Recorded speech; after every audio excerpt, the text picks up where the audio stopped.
Mesdames, Messieurs, bienvenue à l'émission Érable en bref, édition de ce 22 mars 2022. Aujourd'hui au programme, 2 entrevues et un bulletin de nouvelles. Parlons des entrevues. Vous connaissez Madame Élise Vigneault, propriétaire des rôtisseries Fusée de Plessisville depuis 16 ans et aussi de Princeville depuis 6 ans. Les rôtisseries Fusée du Québec ont commencé le déconfinement depuis quelques mois déjà en permettant, entre autres aux livreurs, d'enlever leur masque lors de la livraison. Les questions qui seront posées à Élise, que doit-on retenir de cette pandémie? Le manque d'employés, la PCU, un irritant pour les restaurateurs. Et on ira creuser aussi au niveau de l'aspect émotif et psychologique des employés. La seconde entrevue sera plus musicale car je vais interviewer, c'est le porte-parole du concours soliste et petits ensembles Carl Mayotte. Il a été la révélation jazz de Radio-Canada en 2020-2021. Nominé à la disque, collaboration aussi avec Bruno Pelletier, Chloé Sainte-Marie et même Michel Cusson. Si jeune et déjà une si belle carrière. Voici maintenant votre bulletin de nouvelles.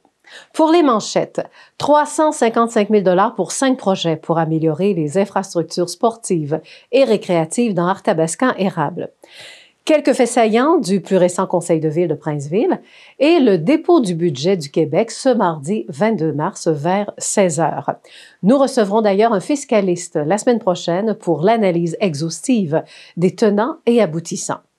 Et aussi les 5 projets d'un coût total de 355 000 $ remis par le député et whip en chef du gouvernement, Éric Lefebvre, en collaboration avec la ministre déléguée à l'Éducation et ministre responsable de la condition féminine, Isabelle Charret, pour l'amélioration des infrastructures sportives et récréatives.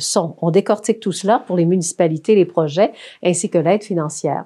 Pour Princeville, conversion de la piste de BMX en pump track asphaltée, 100 000 $. Saint-Christophe d'Arthabasca, c'est l'aménagement de jeux d'eau et mise en valeur du parc Léon Couture pour 100 000 $. Saint-Rosaire, c'est la création d'une aire de jeux d'eau, 74 511 $ et quelques sous. À Inverness, on fera la mise à niveau du terrain de baseball pour un montant de 28 142 $ et quelques sous. Saint-Louis-de-Blandford, mise en place d'un centre multisport. On en est rendu à la phase 2, un coût de 52 434 $.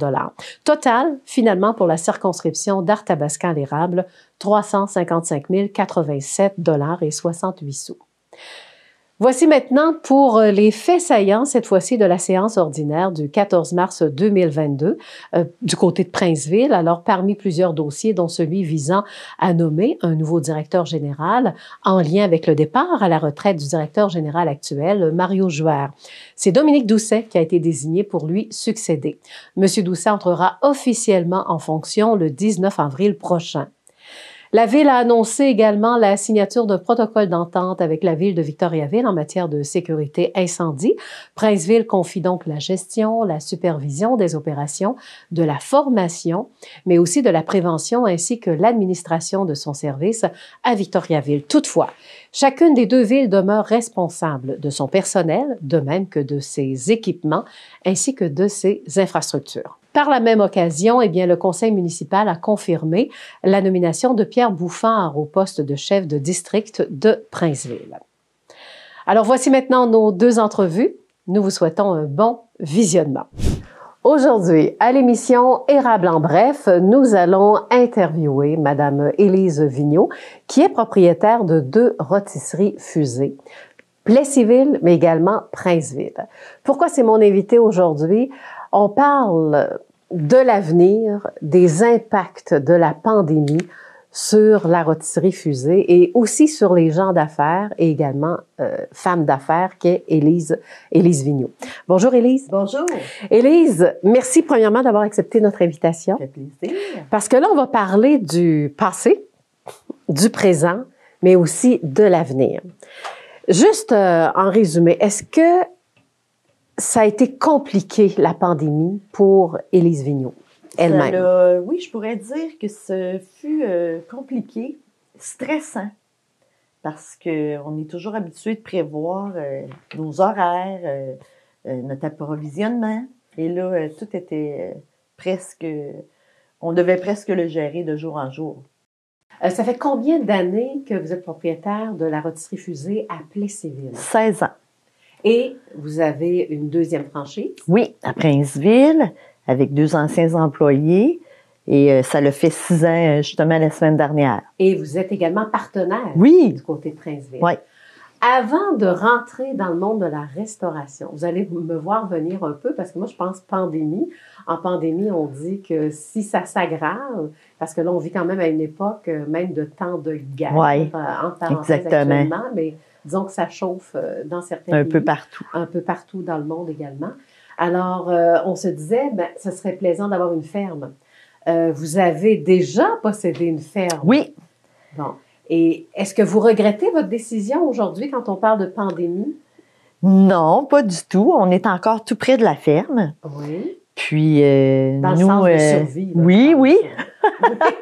Ah, bon, une ferme, c'est le fun. Ben oui. On dit, bon, c'est pas grave, j'ai une ferme, c'est qu'importe ce ça. qui se passe dans le monde. Là. Et non, c'est correct. C'est un défi qu'on avait le goût d'affronter en famille. Les garçons se sont joints à nous.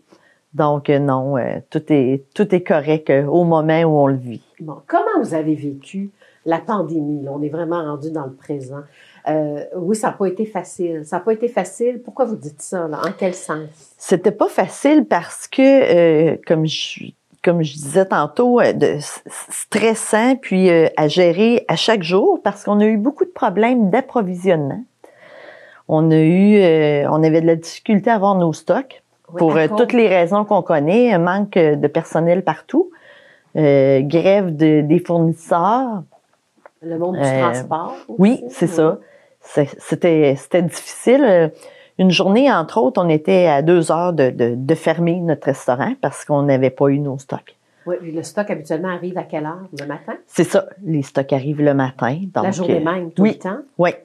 Donc, c'est stressant.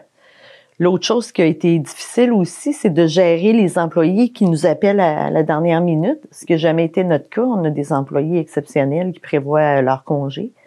Donc là, ils nous appelaient à la dernière minute. J'ai été en contact avec quelqu'un qui a la COVID et c'est ça, je pourrais pas être là. Donc, on avait à refaire les horaires à peu près à chaque jour. Pour 2 semaines? On les faisait à chaque jour parce qu'on n'était pas capable de se projeter. La personne qui a la COVID, elle ne peut pas rentrer au... Exactement. Au début, c'était 10 jours. C'était 10 jours, c'est ça. C'était difficile. Une journée, entre autres, il nous manquait 18 employés. On fait comment? Ben, c'est ça. On a vraiment travaillé beaucoup. On a travaillé beaucoup, la famille, parce que, justement, on ne savait pas là, comment ça finirait. Donc, on a vraiment travaillé beaucoup. On a perdu des employés qui ont quitté, qui sont jamais revenus, des employés qui ont profité du système de PCU. C'est ça? Exactement, vous avez raison. Oui. Donc, ils sont jamais revenus. Et aussi... Des programmes un peu, pas toujours faciles pour les entrepreneurs. Ben, c'est ça. Est-ce qu'on a pensé aux employeurs avant d'installer le système de la PCU? Non, pas du tout. Mais c'était correct. Oui. C'était correct d'avoir ça, ce système-là, parce qu'évidemment qu'il y avait beaucoup de gens qui travaillaient pas. Nous, ce qu'on a trouvé difficile, c'est que le programme s'est étiré. L'économie revenait, l'économie reprenait, et le programme continuait. Donc, au départ, non, il n'y en avait pas de problème. On trouvait que c'était une bonne idée parce que nous-mêmes, on a dû laisser des employés sans travail. Sauf que là, à un moment donné, tu reviendrais-tu? On a besoin d'aide. Ben non, je peux pas. Ouais. C'est ça qui a été difficile, la prolongation de ce programme-là. Mm-hmm. Et en même temps, bien, en temps de pandémie, est-ce que vous avez des employés qui ont... Parce que dans l'actualité, on parlait de l'aspect psychologique là, des employés. Bon, oui, il y a eu la PCU, mais l'aspect psychique de votre monde, comment ça s'est produit? Oui, ça, j'ai trouvé... Parce qu'on est des humains. Ben oui. Ça, on a trouvé que ça n'avait pas été assez pensé au niveau des jeunes, parce qu'on a quand même beaucoup de jeunes. Comment ça les a touchés, comment ça les a maganés. Mais ébranlés aussi.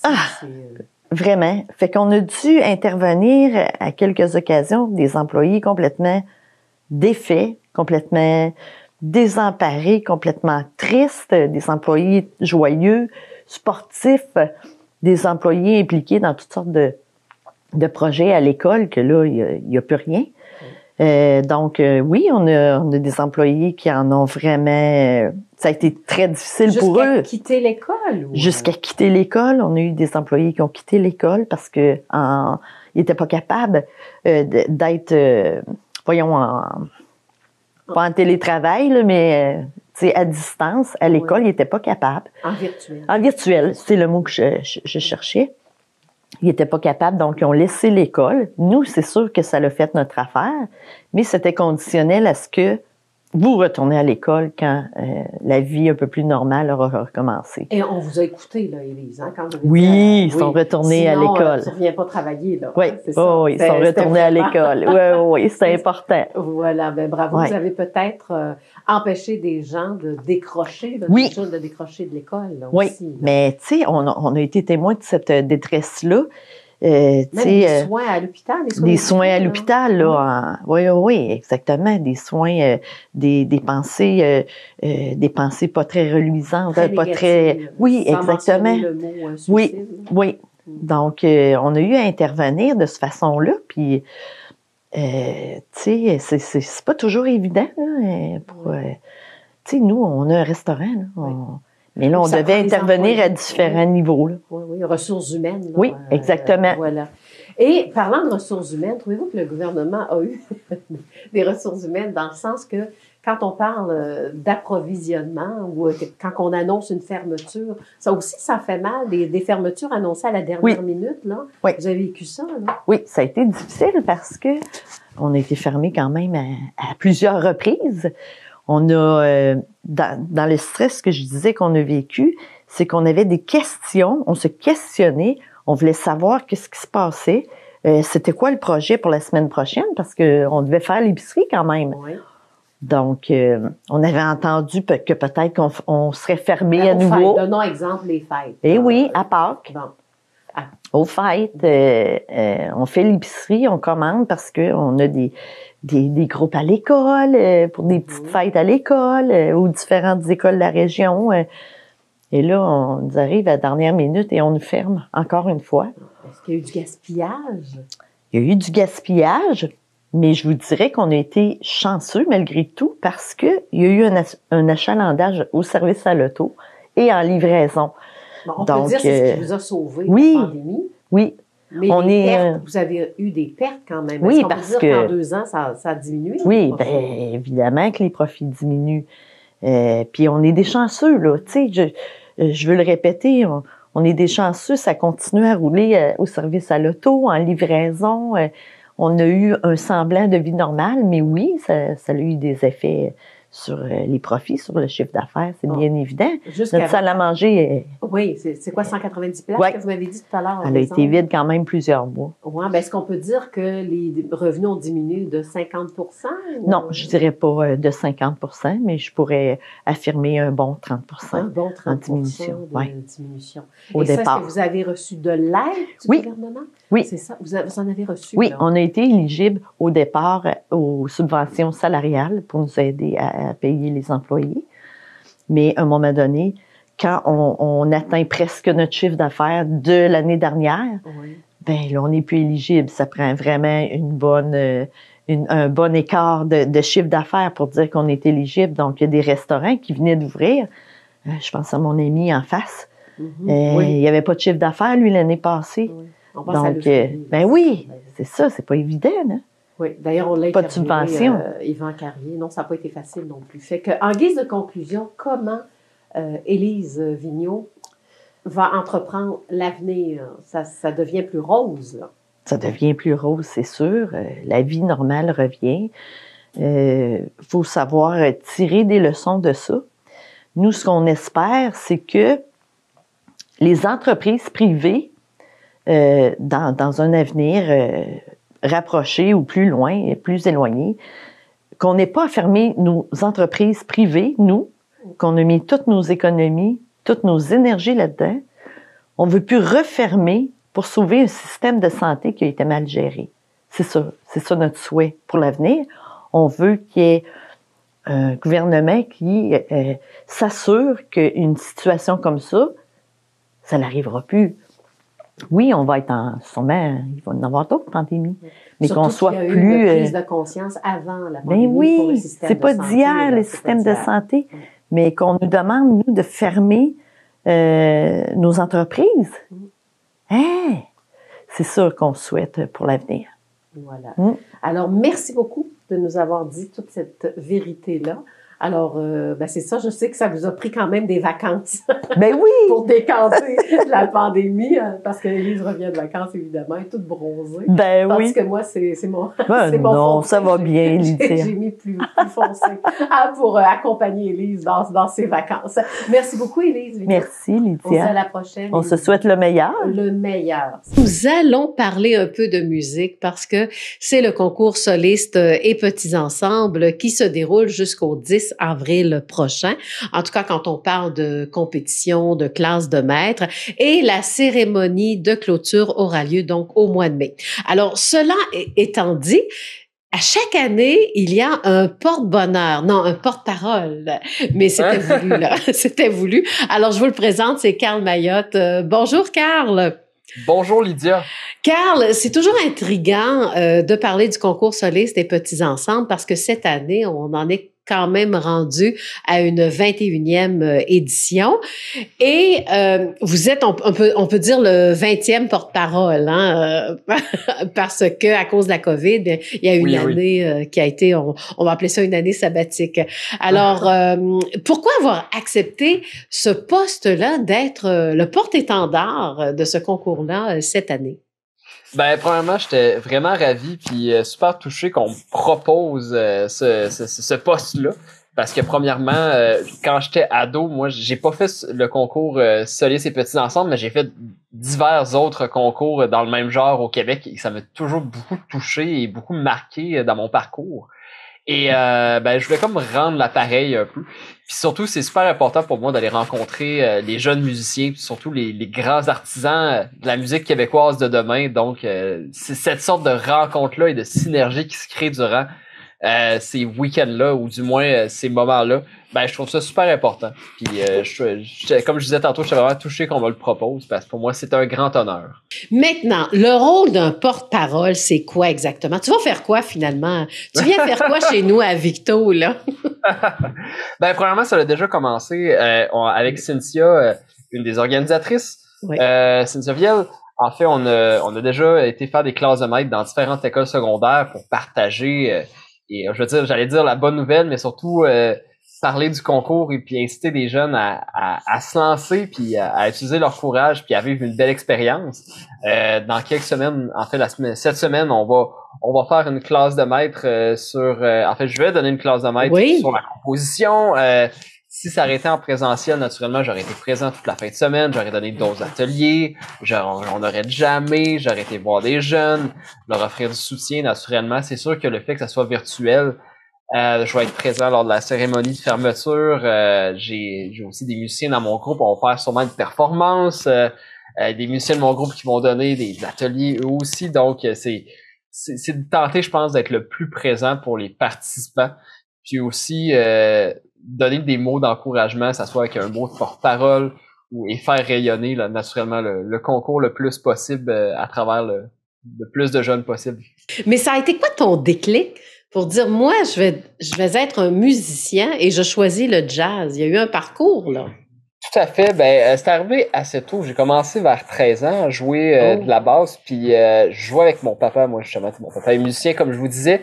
Puis j'ai appris en jammant avec, puis en faisant un peu de l'essai-erreur. Fait qu'assez tôt, j'ai joué avec du monde, puis pas juste à l'école. Donc, c'était pas quelque chose de scolaire pour moi, c'était quelque chose de vraiment une passion, qui est venue de moi-même. Fait que, puis vers peut-être 15-16 ans, je dirais, j'ai commencé à justement jouer dans des groupes, dans des bars, des fois de manière illégale, naturellement. Mais c'est là que j'ai commencé ma carrière professionnelle. Fait que c'est vraiment à partir de là que j'ai vraiment voulu faire ça. Puis moi, je voulais avoir des groupes, puis je voulais composer, puis mettre au monde. Puis parce que j'imagine que c'est par la musique que j'ai gagné ma confiance quand j'étais adolescent.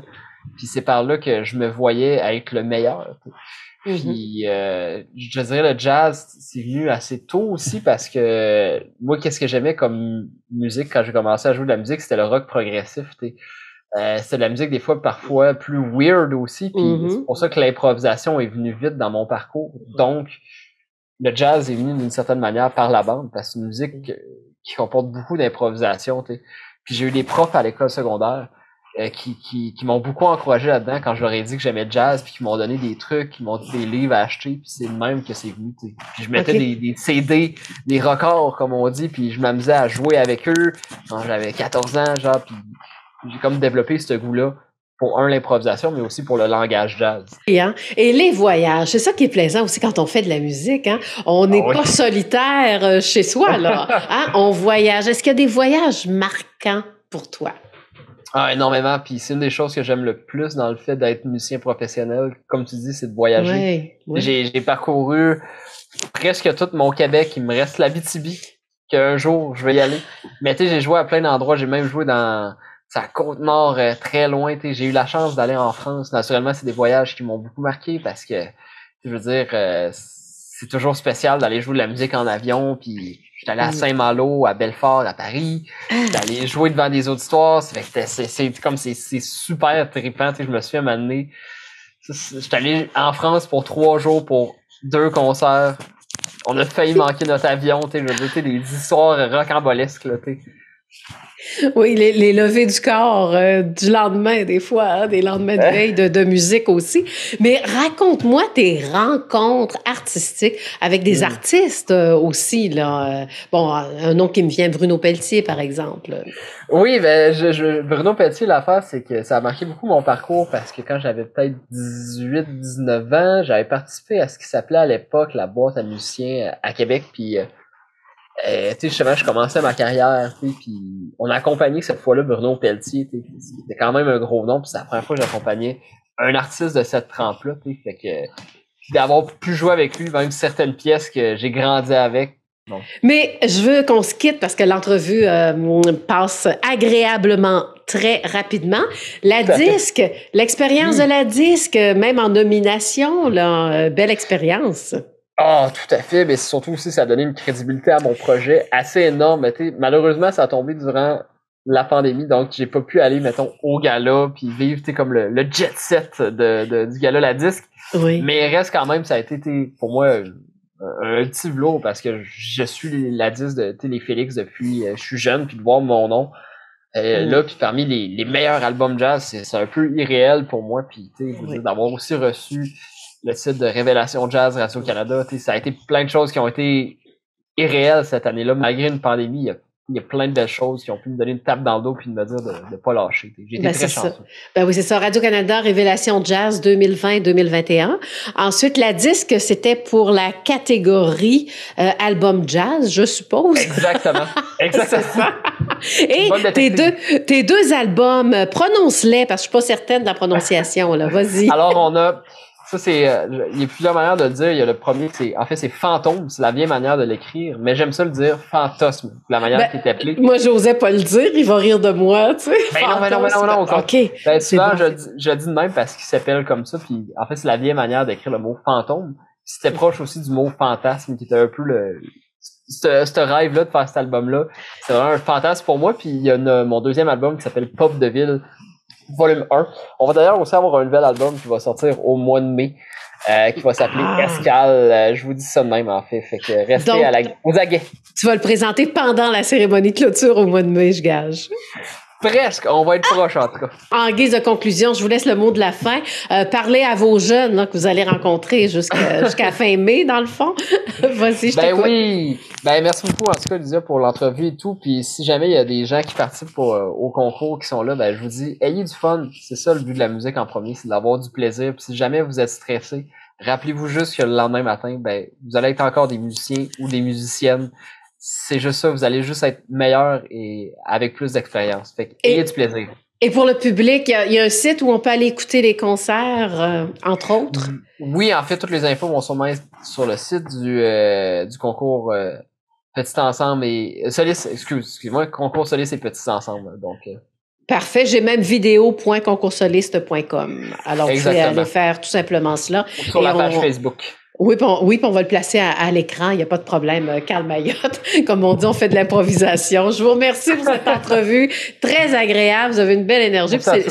C'est le fun de vous interviewer en plus. Alors, ben là, c'est fun de se faire interviewer par toi.